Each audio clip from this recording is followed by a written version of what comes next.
A man leaves a trail of clues, each more cryptic than the last. But every step he takes, he's 2 steps ahead. He leaves methodical clues and taunts us with a ghostly wave. In this hunt, every breadcrumb deepens the mystery.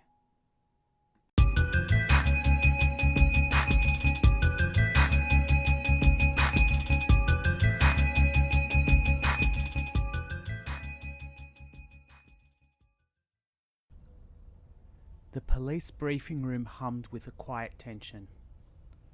The overhead lights buzzed faintly, casting stark shadows on the faces of detectives, analysts, and forensic specialists. The lead investigator, Detective Harris, stood at the front, a remote in hand, his gaze scanning the room.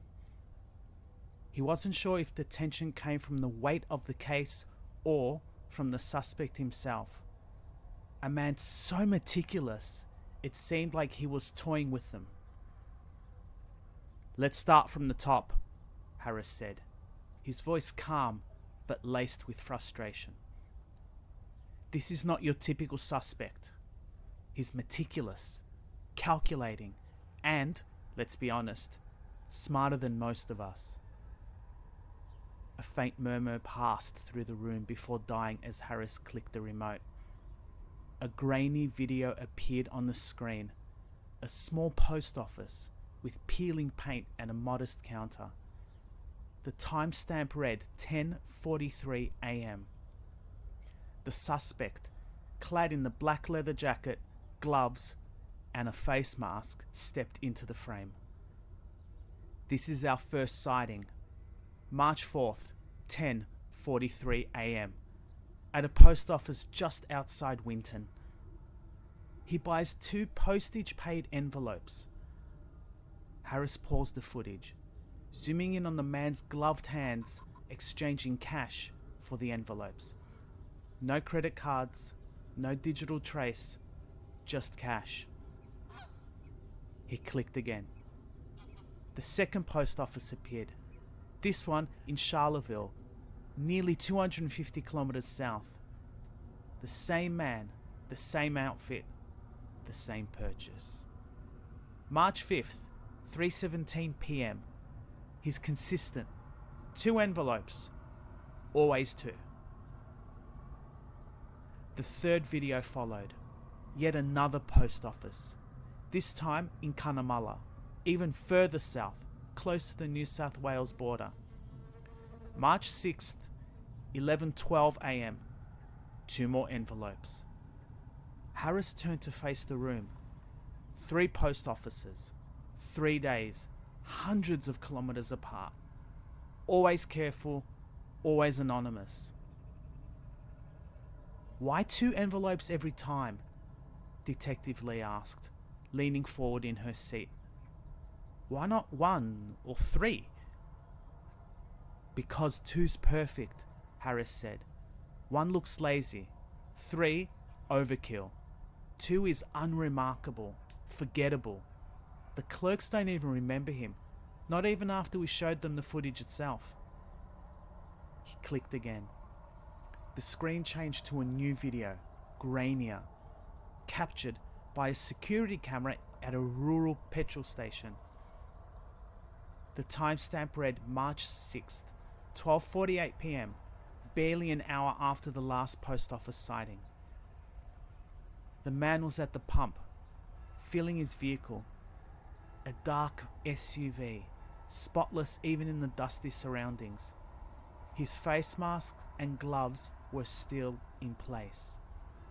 Then, as if he sensed the camera, he turned. For a second, he stared directly into the lens, motionless. And then he waved. The room fell silent, as if the wave had been aimed at them directly. "Here's where it gets clever," Harris said, his voice tight. "This petrol station is in the middle of nowhere. There's no other petrol station for miles. He knew we'd find this footage. This isn't just careful planning, it's performance." The screen split, showing the post office footage side by side with the petrol station. Harris pointed at the timestamp. The times lined up perfectly. He finishes at the post office, drives straight to the petrol station, refuels, and leaves. "But why wave?" another officer asked, her brow furrowed. "It's like he wants to be caught."